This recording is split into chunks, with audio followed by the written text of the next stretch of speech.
Well,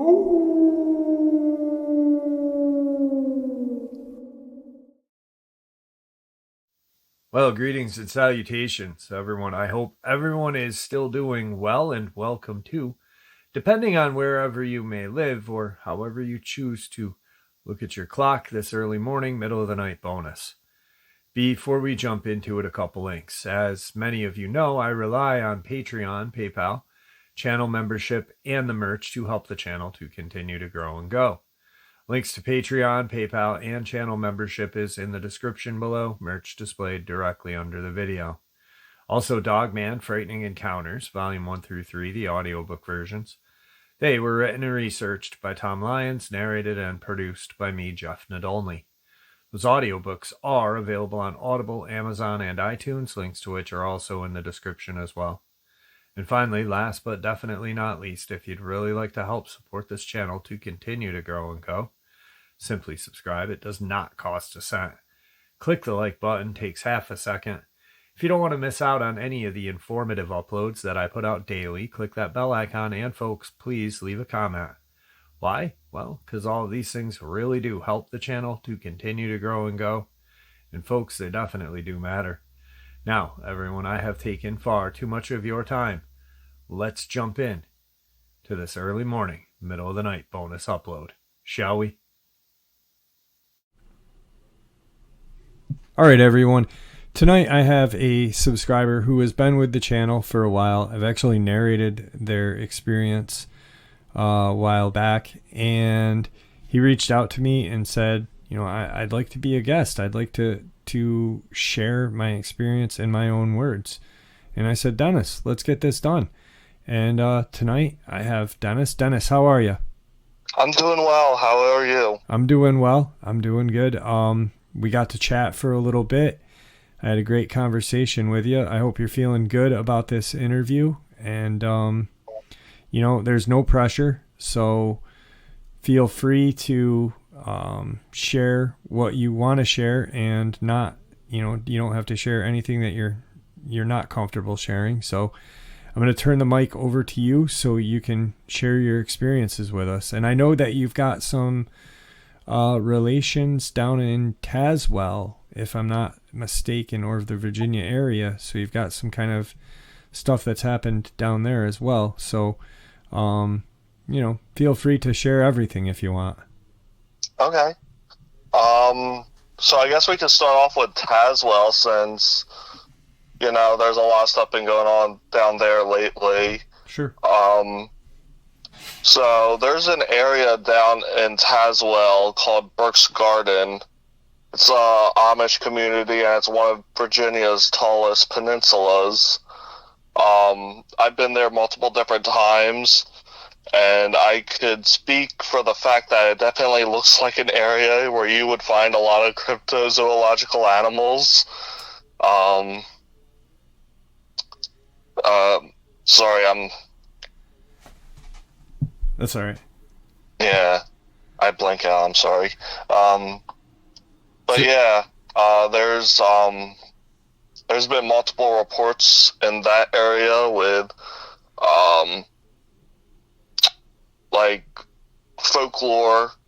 You have the vermin of Burke's Garden, which was a western coyote that killed well over 30, no, I think it was, the report was like 45 different sheep. Yep. And, so like I said, I do have family in Tazwell, Virginia. That's where my grandmother was born and raised. Okay. And we have a farm right in that, well, there's a farm right next to the property my grandmother was raised on. I remember when I was younger, probably 11 or 12 years old, walking out into the cow pasture all by myself. I think it was probably around 7 or 8 p.m., right before sunset or right around that time. Yeah. And they have large boulders over there. While I'm walking, I hear howling in the distance. And I've always grown up in urban communities and, wooded areas. I know what coyotes sound like. That wasn't a coyote. A wolf, maybe, but definitely not a coyote. Right. So in the realm of possibility, that could have been something. I don't know, but it's definitely something to think about. Yeah, especially with everything going on in Tazwell. Now, did your family ever share any kind of, experiences or kind of, people talking about, Bigfoot or Dogman or kind of any kind of creatures that you overheard back when you were younger?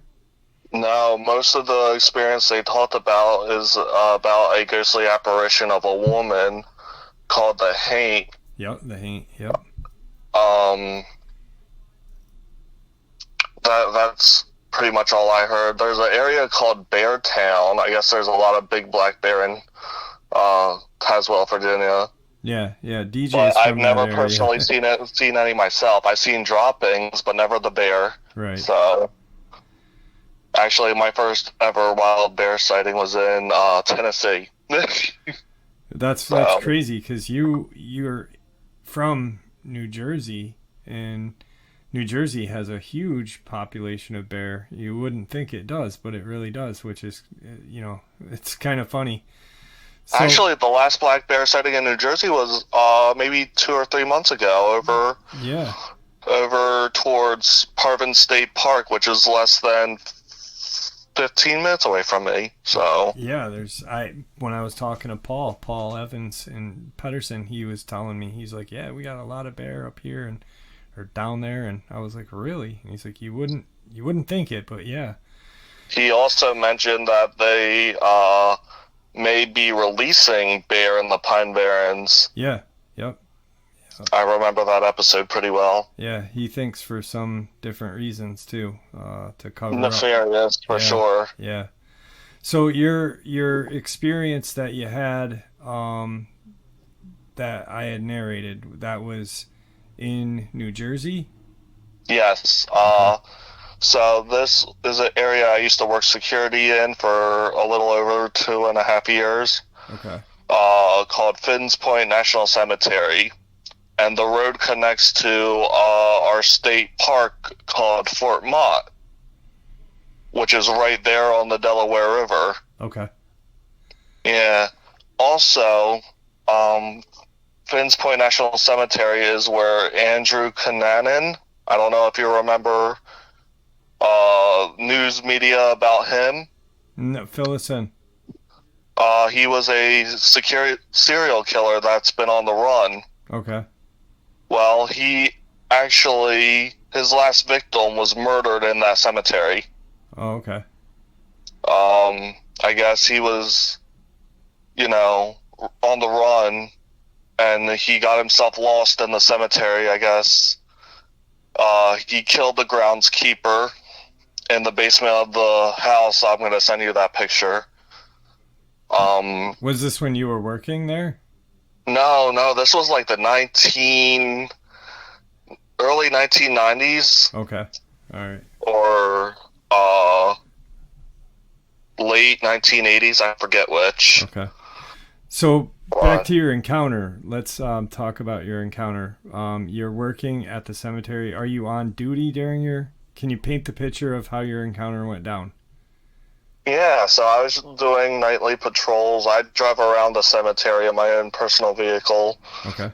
I hated the little smart car they gave us. Out of all the cool security vehicles, available, you give us a little tiny smart car. But I'm riding around the cemetery, and then I think it was my 7th lap.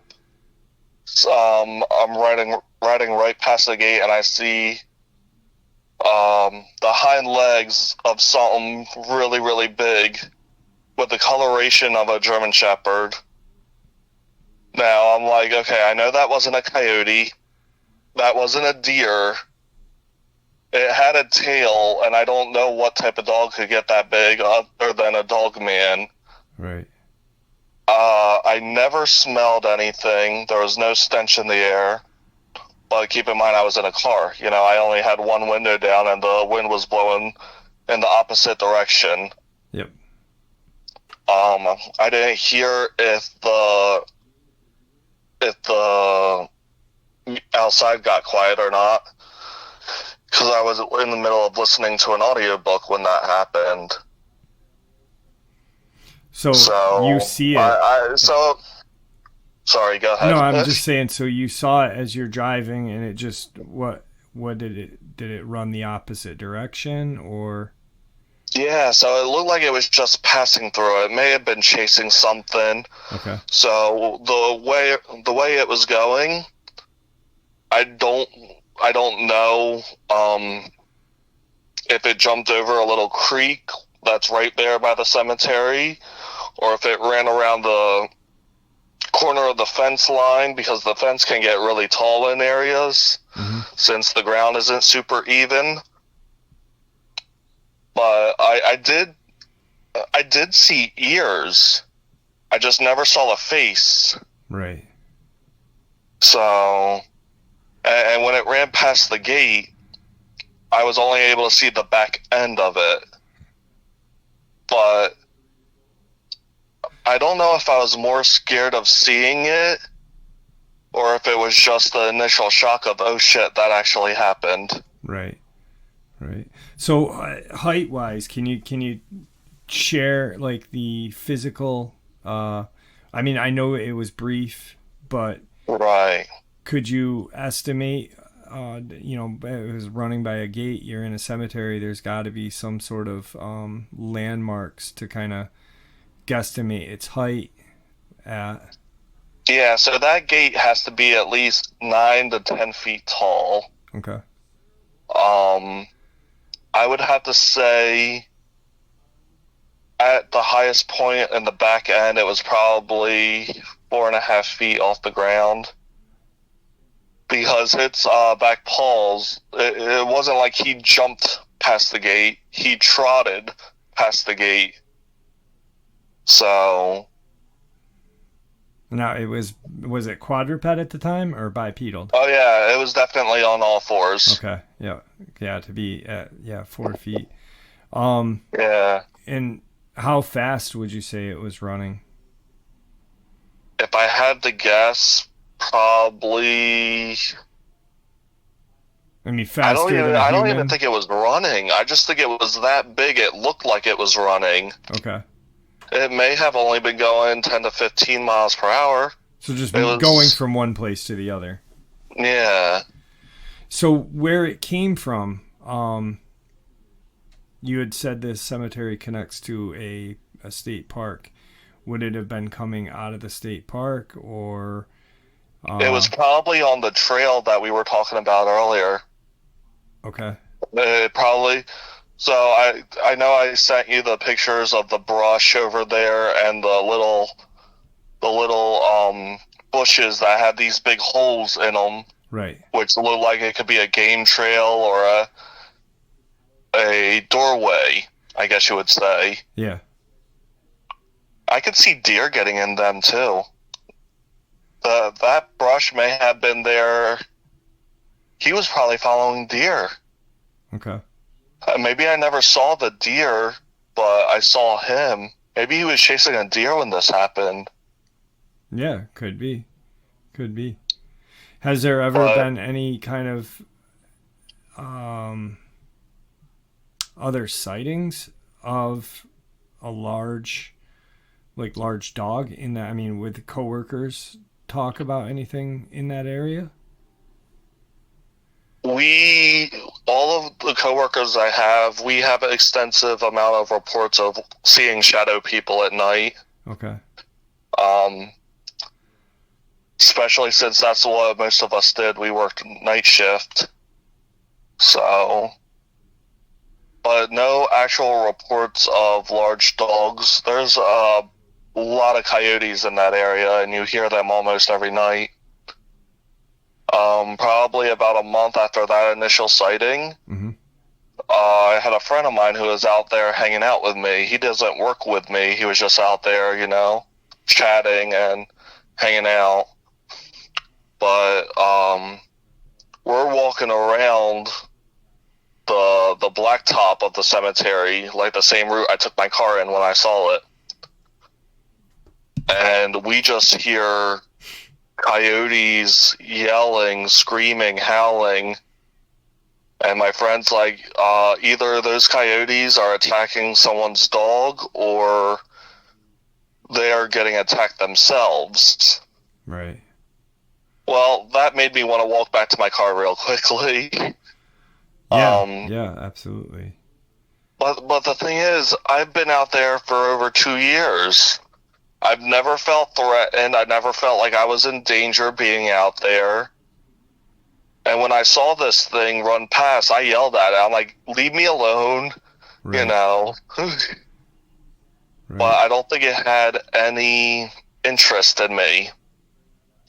I think it was just doing what it did and minding its own business, which is probably what I should have done, but...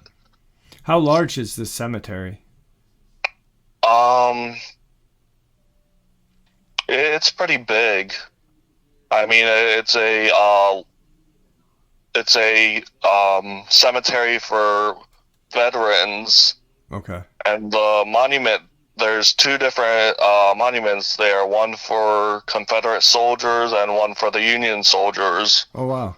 Okay. Yeah. That's pretty cool.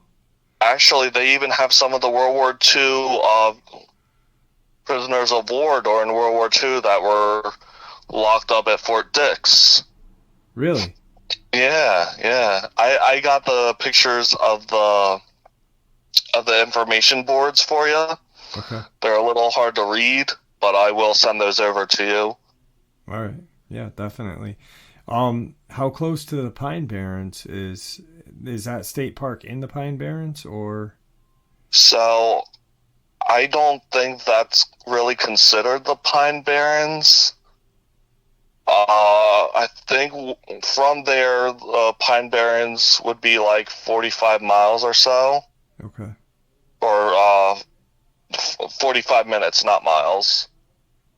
But there's also Pine Barrens in Millville, New Jersey. Right. Which is probably 35 minutes. Yeah, well, the way Paul described the Pine Barrens is it's just a huge stretch of land that connects, and there's an airport.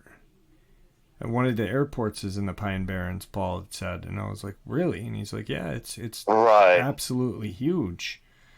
So that's why I asked if there was, because I think there was like two or three parks, if I'm not mistaken, that he had said. I know there's an old brick factory out there and a whole bunch of other kind of crazy, strange stuff out there too. Right. Which is fascinating because it's just, it's a very interesting. You've got a lot of, I guess, different lands out there. He's like, you've got some strange sandy areas out there. You've got some thick forest out there. You've got plants that only grow in that part of the country. Right. So it's definitely a unique environment. That's what I meant to say. Different environments in the Pine Barrens. Yeah. Well, even New Jersey in general, I remember finding, I'm pretty sure it was like a goof story on why New Jersey would probably be the best place for werewolves. And in that story, it was saying how diverse our topography is over here in New Jersey. I mean, you go up north, you have mountains and, cliffs, rocky outcrops and all that. But further south you go, you have beaches, saltwater marshes, cranberry fields, Cranberry bogs, yeah. Paul had sent me some pictures of that too.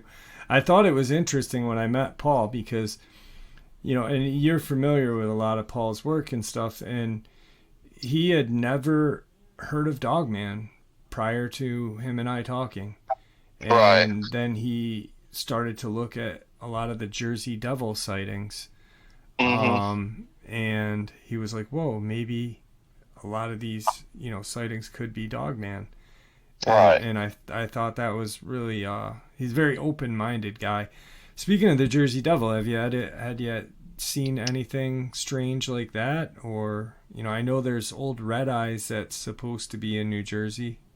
Yeah, I definitely thought I saw old Red Eyes over in Malacca Hill, New Jersey. Okay. Me and my friends were hanging out next to a cornfield and a patch of wood, just smoking, bullshitting, and all that after work. And then I look up, I see eyes probably, I don't know, 60, 70 yards out in the woods, big red eyes, about the size of golf balls. And I told everybody, I'm like, all right, everybody, pack up, we're leaving. Well, they didn't see it. They weren't paying attention. Right. One of them even tried to say, hey, you're going a little crazy, and the other one stuck up for me. Hey, Keith knows what he's talking about. If he says it's time to go, we gotta go. Right, yeah. So, but with the Jersey Devil, I know this doesn't really count. Bridgeton's Cohansey Zoo, or Cohanzic Zoo, they did a Jersey Devil Halloween scary, like, they had one of the zookeepers dress up as a Jersey Devil, and it was like a horror show almost. Okay. I guess that's the closest thing I could say about the Jersey Devil is I saw him as an actor. Okay. Yeah. That was a scary night too, dude. They need to do that again. Yeah. So, I mean, you don't work security at that cemetery anymore, do you? No, so I would have stayed there forever if they would have let us. Our contract had ended October 23rd, 2020, I think. Okay. Now, yeah. What year was this that you saw the creature? It was in 2020. It was in 2020. Yeah, the year I saw Dogman was the last year I worked at that cemetery. Okay. All right. Had you ever told anybody about what you saw that evening? I've told a bunch of people, and I have a few people who think I'm crazy, but I have more people who actually believe that I saw what I saw. Right. But then again, I've been doing the cryptid groups on Facebook for a long time, so of course there's going to be a bunch of people who believe me. Yeah. Yep. And I have a bunch of open-minded friends, who believe that the possibility of things being out there, absolutely isn't too far-fetched. No, it's definitely not at all. I mean, I had talked to you a little bit about what I did today, the hike I went on today, and while I was walking out through there, I had said, how often does someone see a bear? Not, but we know bears exist, Right. So it's not too far-fetched to think that something like a Dogman or something like a Bigfoot would be able to live out in the woods of America, or the woods of the world, actually, and not be seen, but just Right. periodically, like your sighting, it was brief, it was quick, it was a chance sighting, but you saw it, so it was, if you hadn't been looking that way, you wouldn't have seen it. It was that quick, Right.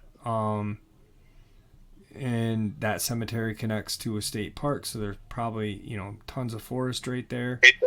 Mm-hmm. It's just a chance sighting. And I really think it's funny how people don't put that into perspective, that, how often do we see a bear? How often do we see, Right. a mountain lion, a bobcat, just a bobcat? Bobcats are pretty much everywhere. How often do we see one? Not often, but we know they're there. So, Right. and I guess that might be a poor analogy, but because they're small, but you'd think that with the numbers of them, you'd see them more often than anything. So, Right. yeah, I mean, you didn't see any eye shine from this. 'Cause that's right, you didn't see a face, but you just caught the ears.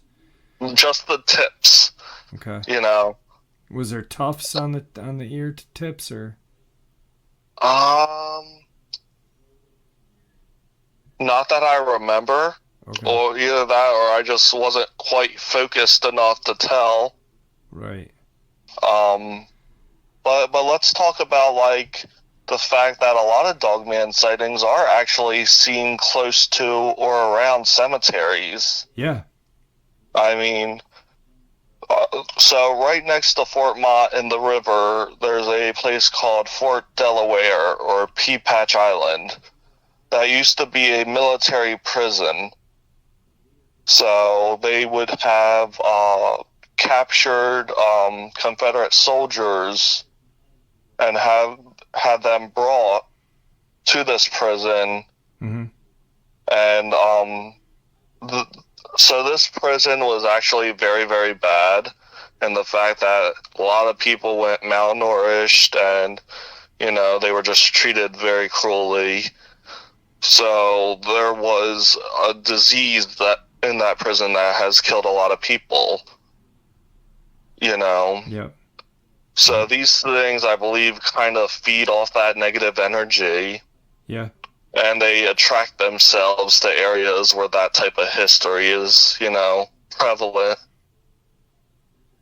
Yeah, I really think that too. I mean, you always hear them being spotted near cemeteries, sleeping in cemeteries, and Did you?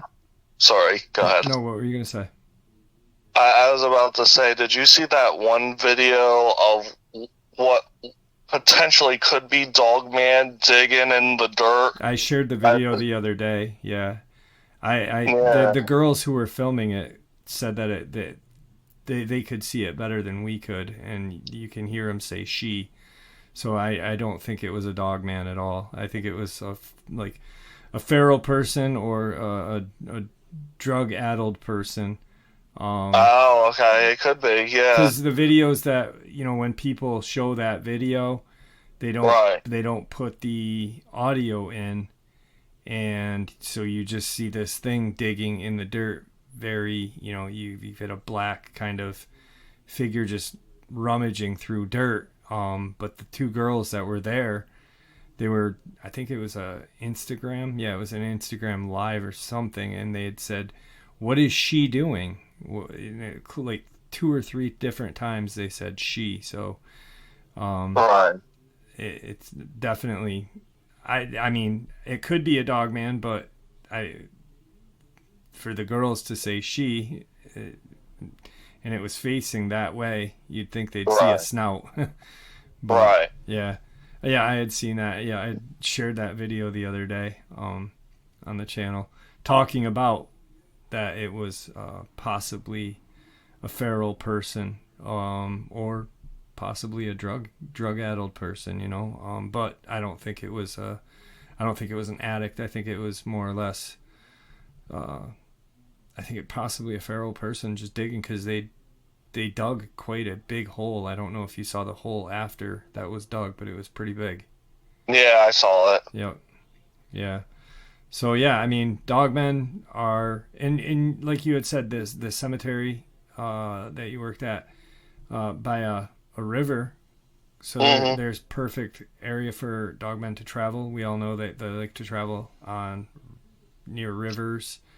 And there's a lot of food sources there. Rabbits, coyotes, deer, fish, turtles. Yeah. I've seen foxes, raccoons out there, skunks. Actually, almost every single morning after my shift is over, I have to chase deer out of the cemetery because they jump over the brick wall and then get themselves stuck. Right. Yeah, so it's perfect source of food for a Dogman, and water, and a place for them to rest, because for some reason you don't hear them dwelling in caves. They like to be in the open, in cemeteries, and I think maybe that's so they know what's around them, so they don't get boxed in somewhere. Yeah, it's definitely an interesting place to dwell.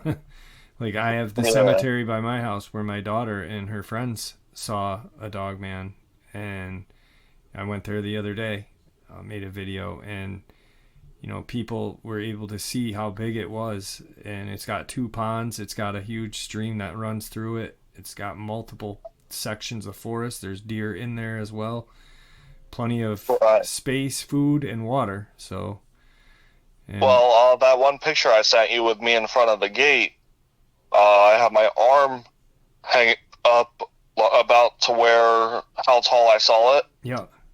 I'm 5'11", so that has to be at least 4.5, 5 feet tall. Okay. Yeah. I'd be very surprised if it was, if it wasn't. Yeah, definitely. Well, we're about ready up on time. I appreciate you sharing your experience with us. It was fun. Yeah. I'm gonna post the picture that you had just said. I'm gonna put that at the end here so people can see that picture, but I'll also put it in the beginning too. And I'll put the pictures of the brush, because like you said, that really, when I was looking at it, I was like, yeah, that looks to me like a game trail, or a doorway, a hallway. It's something that through all the experiences that we've heard, it seems like a place that a Dogman would travel through, not being seen, and very discreet, so right. Yeah, I appreciate you sending the pictures, because it really does help paint the picture for people to realize where you were and the setting of everything. Yeah, I got more pictures I need to send you, so you could add those to the video if you choose to. Yeah, that'll be great. So is there anything that you'd like to say to the audience before we end the video? I would say just be careful. You never know what's out there. Keep your head on a swivel. And if it charges at you, and if you have to defend yourself, don't hesitate. Exactly. Yeah, definitely be hyper vigilant, especially nowadays. I just think that you should,